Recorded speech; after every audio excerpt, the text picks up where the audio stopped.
Bismillah wa salatu wa salamu ala rasulillah wa ala alihi wa ashabi ajma'in. Dans la vidéo précédente, nous avions parlé du coup de foudre, de l'amour qui aveugle.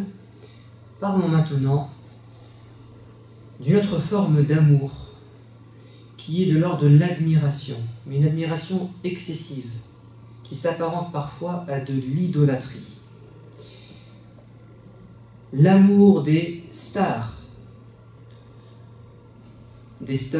dans le domaine du sport ou de la musique. L'être humain, dans sa nature, il a besoin de modèles dans sa vie. Il a besoin de s'identifier à des gens. C'est humain. Normalement, dans la logique des choses, les enfants doivent s'identifier et avoir comme modèle leurs parents. Mais dans une étude, ils ont interrogé des enfants en leur disant « Quelles sont les personnes que vous admirez ?» Et rares sont les enfants qui ont dit « mon père ou ma mère ». Généralement, c'était une star. Pourquoi?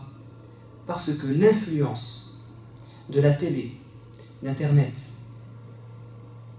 des revues, est terrible sur les enfants. Normalement, ce qu'on devrait faire en tant que parents, afin de préserver nos enfants, afin qu'ils ne prennent pas comme exemple des gens qui ne le sont pas, dès le plus jeune âge, quand ils sont encore malléables, quand ils sont encore sous notre influence, leur proposer des modèles, leur raconter beaucoup d'histoires, celles des prophètes, celles des compagnons, des grands hommes dans l'histoire, afin qu'ils s'identifient à eux. Et Dieu merci, nous avons dans notre héritage islamique de magnifiques histoires, mieux que ce que vous pouvez voir à la télé ou entendre. Mais encore faut-il qu'on connaisse ces hommes et qu'on puisse les présenter à nos enfants. Bref, quand on grandit et qu'on devient adolescent, on acquiert un peu de liberté, on est un peu rebelle et on choisit nos modèles. Et souvent, on veut des modèles qui ne sont pas ceux que nous ont proposés nos parents, mais les modèles qui sont mis en avant dans la société, à commencer par les stars de foot, les stars de sport et les stars dans la musique. Le danger, c'est que ces stars, ces célébrités, sont loin d'être des modèles. Et j'entends par là au niveau moral. Certes, ils sont exemplaires dans leur domaine.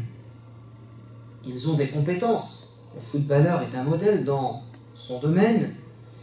La star de musique est évidemment un exemple dans sa discipline. Mais le problème, c'est quoi? C'est que quand on s'identifie à une personne, on ne fait pas de distinction. Car l'amour aveugle.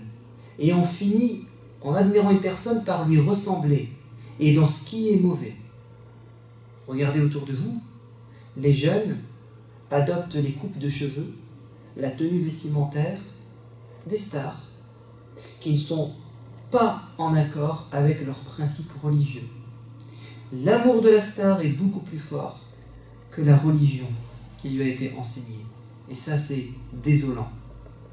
Mais peut-être qu'on a, je pense en tant que parent, une large part de responsabilité. Regardez comment les jeunes parlent, de quoi ils parlent, qu'est-ce qu'ils choisissent comme projet dans leur vie. C'est souvent très lié aux stars. Je vous cite une anecdote, on va prendre la musique. Un jeune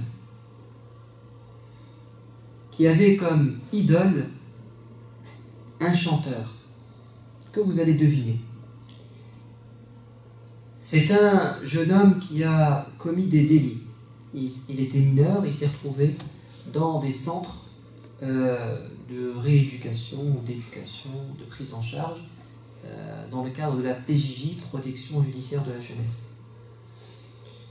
Et c'est un des encadrants qui me raconte cette histoire, il me dit, on m'a appelé un jour en me disant que, et c'est un musulman malheureusement, que tel, on va l'appeler Kader, que Kader a frappé violemment l'encadrant, il l'a roué de coups de poing et il l'a mis en sang.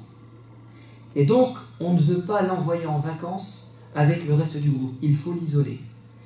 Pourrais-tu, toi, encadrant, le prendre avec toi pendant 4 jours dans le Nord et tu as un budget de 600 € pour qu'il s'éclate.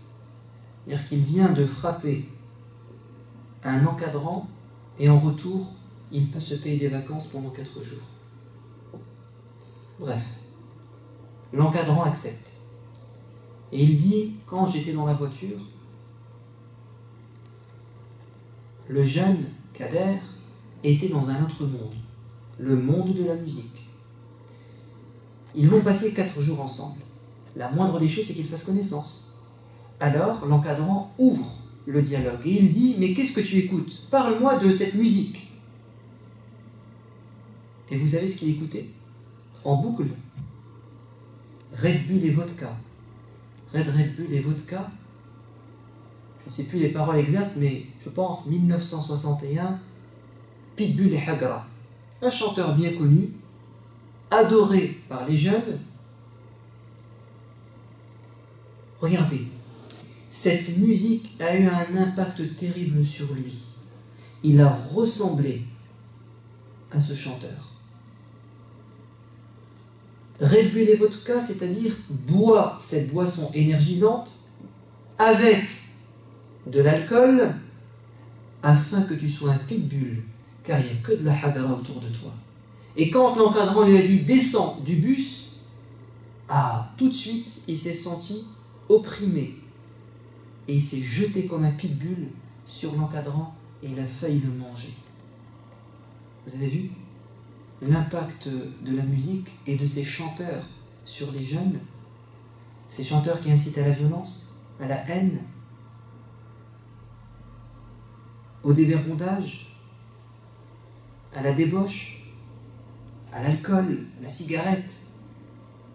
Et eux-mêmes dans leur vie, quand vous regardez leur vie, ce sont des gens qui ont raté leur vie, des anciens délinquants, des alcooliques, des drogués, des mecs à meufs, comme on dit. C'est ça la réalité. Et on nous les met en avant pour détourner la jeunesse. Et vous savez pourquoi on peut parler d'idolâtrie? Parce que tu admires une personne, jusqu'à là ça va. Mais à partir du moment où tu la copies, aveuglément, tu limites, même dans ce qui est mauvais, tu commences à tomber dans l'idolâtrie. La religion et la raison n'ont plus d'effet sur toi. C'est lui qui te dicte ta conduite. Donc, il est comme ton Dieu, finalement. Le Dieu du foot ou le Dieu de la musique.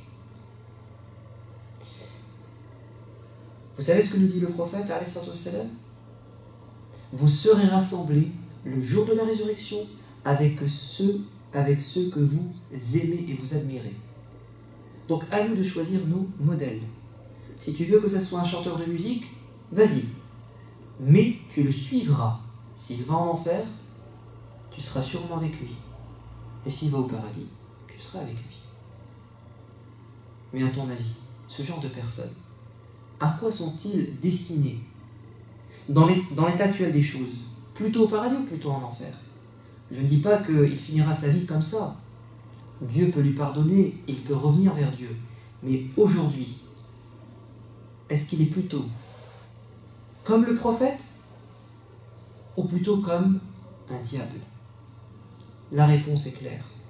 À toi de choisir tes modèles. Dans la prochaine vidéo, nous parlerons de l'amour excessif des copains qui peuvent parfois nous détourner. Walhamdulillahi Rabbil Alamin.